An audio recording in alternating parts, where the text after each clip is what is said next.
प्रधानमंत्री कायर है, लेकिन उससे ज्यादा वो निर्लज्ज है और बेहद सांप्रदायिक है। इस बात की पुष्टि खुद नरेंद्र मोदी ने आज अपनी चुनावी सभा जो राजस्थान में थी उस दौरान दे दी। नरेंद्र मोदी जी, जिस दिन से चुनाव शुरू हुआ है आपको सिर्फ हिंदू, मुसलमान, मुस्लिम लीग, मुगल रूल, मीट, मुर्गा, मछली यही सब दिख रहा है।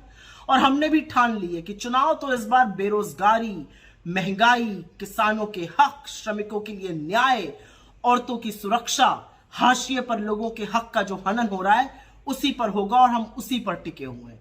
लेकिन आप एक भी मुद्दे की बात नहीं करना चाहते आज। लेकिन आपने जो कहा है ना, आपने मर्यादा की वो सीमा लांघी है जो पाप है। मंगलसूत्र पे आपने बोला है।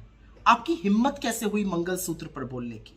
आपने कहा कि कांग्रेस के मैनिफेस्टो में लिखा है कि आपका मंगलसूत्र भी वो लोगों में बांट देंगे। कांग्रेस के मैनिफेस्टो में मैं चुनौती से आपसे कहती हूं, ऐसी कहां पर कौन सा मैनिफेस्टो आप पढ़ रहे हैं जिसमें ऐसी बात लिखी है? कहां लिखा है कि हम लोगों की संपत्ति लेकर बांट देंगे? किस तरह की बौखलाहट है ये कि आप निरंतर झूठ बोल रहे हैं। एक संप्रदाय को लेकर झूठ बोलते हैं, हमारे मैनिफेस्टो को लेकर झूठ बोलते हैं। अब इतने बेतुके झूठ बोलने लगे हैं कि लोगों को आपके मानसिक संतुलन पर सवाल उठाना पड़ रहा है। असलियत यह है कि आपको मंगलसूत्र का नाम नहीं लेना चाहिए था, क्योंकि एक औरत जब मंगलसूत्र पहनती है ना तो वो जन्म जन्मांतर के लिए दाम्पत्य के उस सूत्र में बंध जाती है जिसका सबसे पवित्र, सबसे पावन प्रतीक मंगलसूत्र होता है। इस देश के करोड़ों लोग पूरी निष्ठा से, पूरी ईमानदारी से दाम्पत्य के सूत्र को, दाम्पत्य के संबंध को निभाते हैं। आपको मंगलसूत्र पर इतनी घटिया गंदी टिप्पणी नहीं करनी चाहिए थी कि हम औरतों का मंगलसूत्र लेकर लोगों में बांट देंगे। यह सिर्फ एक जेवर, एक गहना नहीं होता है। यह दाम्पत्य का वो प्रतीक है जो औरत धारण करती है और पूरी निष्ठा से उस धर्म को निभाती है।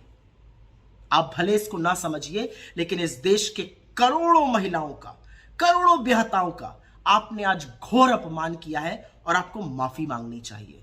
अपने 10 साल के शासन काल में आपने किसानों का, श्रमिकों का, युवाओं के खिलाफ, महिलाओं के खिलाफ, हाशिए पर रहे लोगों के खिलाफ जो षड्यंत्र किया है उसके अंत का वक्त आ गया और चुन चुनकर वोट के माध्यम से आपसे हिसाब लिया जाएगा। कांग्रेस के मैनिफेस्टो में बिल्कुल जातिगत जनगणना की बात है और हम डंके की चोट पर कहते हैं कि पिछड़े, दलितों, वंचितों, शोषितों, आदिवासियों के साथ साथ सामान्य वर्ग के, सामान्य कास्ट के, ठाकुर ब्राह्मण जैसी कास्ट के भी उन गरीब लोगों के साथ न्याय होना चाहिए जो समाज के हाशिए पर है। असल में तो लोगों की जेब पर डाका आपने डाला, लूटा खसोटा आपने, लोगों से जबरन वसूली करके अपने मित्रों की जेबें, उनकी तिजोरियां आपने भरी और अब आप निहायत ही घटिया बात करने पर उतारू हो गए। अरे थोड़ा तो बोलने से पहले सोचा करिए कि आप इस देश के प्रधानमंत्री। आज पूरा देश स्तब्ध है कि एक चुना हुआ प्रधानमंत्री ये कह कैसे सकता है, लेकिन इसी देश ने चुना भी तो आप ही को है। खैर, अब समझ में आ गया है, बस थोड़े ही दिनों की बात है। लेकिन जाते जाते ऐसी बात मत कीजिए कि पूरा देश पानी पी पी कर आपके शब्दों को, आपके बयानों को और आपकी घिनौनी गंदी सोच को कोसे। वही हो रहा है आज।